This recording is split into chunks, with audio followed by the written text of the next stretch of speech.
Nah, teman-teman udah lihat behind the scene pas saya ngambil foto landscape di Lombok.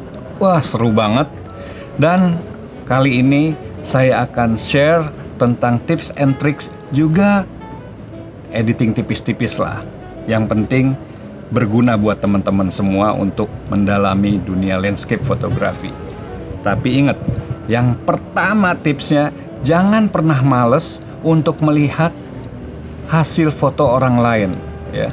Jadi referensi bisa dari mana aja, ya, dari media sosial, dari karya orang lain. Kita mesti banyak melihat karya-karya orang lain. Dari sana kita bisa mempelajari angle, komposisi, pencahayaan, bahkan konsep fotonya seperti apa yang dimaui oleh si fotografer. Lalu yang kedua, kalau masih bingung, jangan malu untuk mengcopy karya yang sudah ada. Tapi dimodified, ditambah dengan gaya kamu sendiri sebagai penyempurnaan. Istilahnya copy and modified. Jadi contoh dulu, kalau belum bisa contoh dulu, ditambah dengan gaya kamu sendiri, style kamu sendiri, jadi kelihatan lebih kamu banget fotonya. Yang ketiga, yang perlu kalian tahu, fotografer landscape itu kadang harus rela cebur-ceburan, kotor-kotoran, nunggu momen yang pas selama berjam-jam hanya buat dapetin hasil foto yang bagus. Kamu harus bisa ngeblend sama alam buat hasil foto yang maksimal. Yang keempat dan yang terakhir, sempurnakan fotomu dengan touch-up atau editing. Walaupun minimal, tapi editing memegang peran penting belakangan ini. Apalagi musimnya medsos nih. Penyajian karya itu penting agar bisa dinikmatin orang banyak. Ibarat masak Indomie, kudu lengkap sama bumbu penyedapnya. Iya nggak? Nah, sekarang yuk kita lihat tips tipis ngedit ala saya. Nah, yang pertama harus diperhatiin sebelum mengedit, tentunya teman-teman lebih baik mengambil fotonya dalam format RAW atau mentah. Supaya apa? Supaya data yang tersimpan atau informasi yang tersimpan di dalam filenya itu masih utuh dan relatif lebih banyak daripada teman-teman menggunakan format JPEG. Oke, kalau sudah format RAW dibuka, yang pertama dilakukan adalah mengecek, ya, karena dalam landscape itu ada aturan yang tidak tertulis.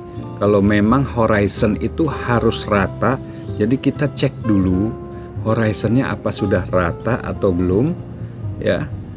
Kalau sudah rata, oke, kita lanjut ke adjust yang lain, yaitu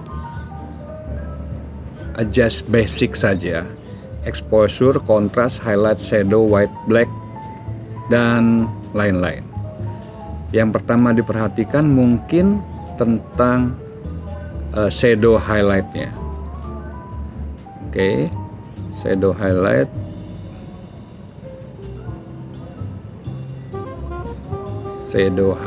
oke.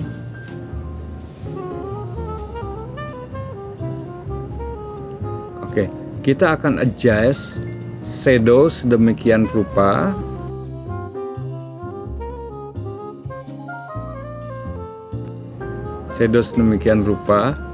ya, berpatokan pada histogram yang ada di atas ini, ya. Dengan patokan histogram sejauh mana shadownya masih dalam rentang toleransi. Oh, ini sudah terlalu over. Oke, kita lihat histogramnya. Oh, shadownya, highlightnya sudah cukup, ya, tidak blow, ya.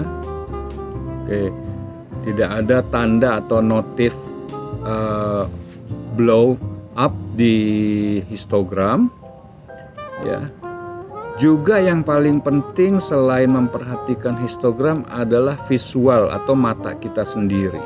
Kita lihat, oh ini masih enak, ya, masih enak. Oke, segini udah cukup. Exposure-nya kita tambah sampai plus 0,95 atau hampir 1 stop. Oke. Kemudian lainnya kita adjust. Nah, untuk coloring ya, saya akan lebih memainkan vibrance daripada saturation supaya tidak terlalu istilahnya itu gonjreng. Ya. Oke, saya kira udah cukup dengan setting exposure di hampir 1 stop, kemudian kontras hanya di plus 6, highlight minus 55, shadow plus 55, artinya shadownya ditarik ya, supaya detail di area shadow kelihatan, highlight diturunin supaya detail di area highlight masih terlihat. Sedangkan white dan black saya tetap biarkan di angka 0 ya, 0 ya. Clarity akan saya naikkan sedikit aja supaya tidak terlalu mempengaruhi kualitas gambar.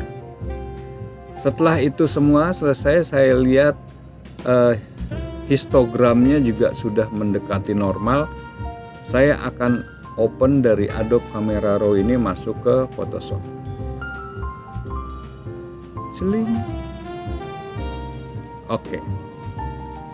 Setelah masuk Photoshop, ya, hal yang saya lakukan biasanya hanya meresize atau men-save foto tersebut karena fotonya menurut saya sudah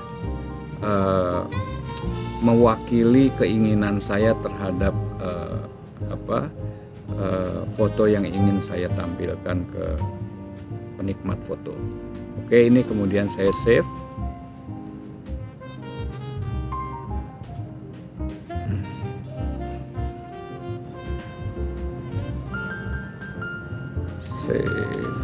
Saya save dalam bentuk JPEG.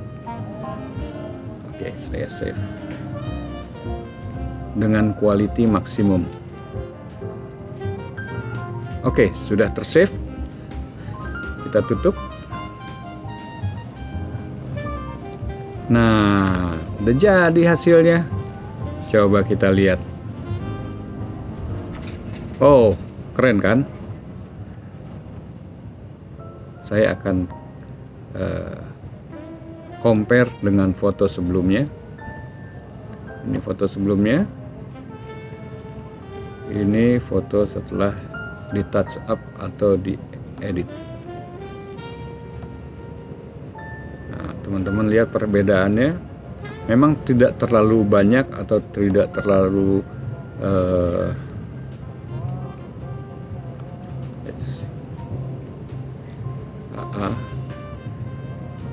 Oke, memang tidak terlalu banyak, tapi membuat perbedaan yang signifikan di antara dua foto ini. Ini yang sebelum dan ini yang sesudah.